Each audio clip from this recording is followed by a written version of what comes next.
J'ai lu un truc incroyable. Ah ouais, j'en ai déjà entendu J'ai entendu parler. dire que... Non, c'est quoi?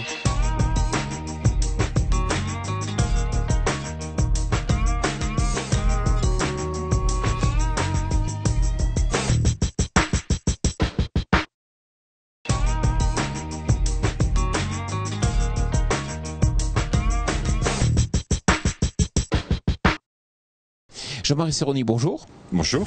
Alors, c'est vrai que ce qui s'est passé avec les taxis et Uber est particulièrement intéressant. On a quelque part Uber Pop qui vient apporter une offre qui est plus qualitative que ce que ça va apporter les chauffeurs de taxi dans la relation avec leurs clients.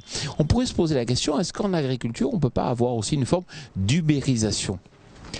Uber a apporté un service nouveau et a apporté des opérateurs nouveaux puisqu'il a permis à tout un chacun, s'il le veut, de monétiser son temps disponible en conduisant une voiture. En agriculture, qu'est-ce que ça peut donner? Il y a des agriculteurs qui ont du temps à certains moments, qui ont du temps et qui ont des compétences. Donc une plateforme pourrait leur permettre de proposer ce temps et ces compétences directement à d'autres agriculteurs.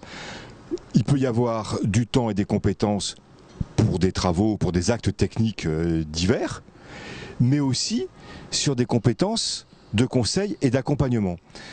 Si on pense à l'agroécologie et aux nouvelles techniques agronomiques, ce sont des savoirs qui ne sont pas stabilisés, on découvre en allant.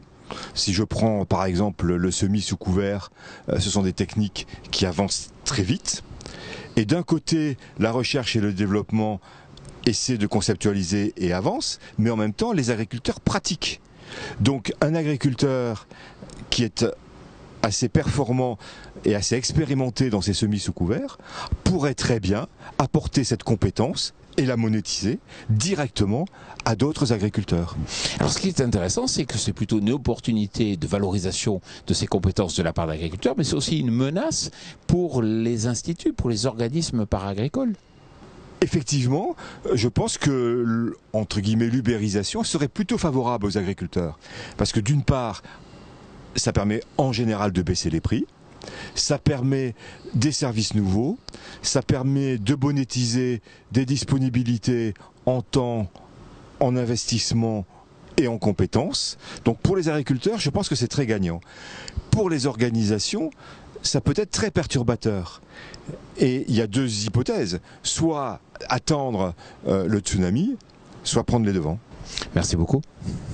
J'ai lu un truc incroyable. Ah ouais, j'en ai déjà entendu J'ai entendu parler. dire que... Non, c'est quoi?